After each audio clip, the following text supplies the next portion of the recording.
Vsi se spominjamo prvega šolskega dneva, tudi jaz.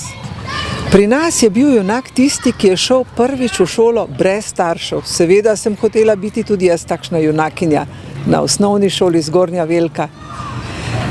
Po prvem šolskem dnevu želim vsem otrokom, da bi z veseljem hodili v šolo, da bi se seveda veliko naučili, da bi dobili dobre prijatelje, dobre učitelje in da bi učitelji in starši znali čim bolje sodelovati pri vzgoji tega otroka.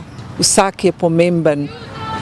Vsem voznikom pa želim, da bi pazili na otroke, da bi vsi otroci varno hodili v šolo celo šolsko leto. Srečno!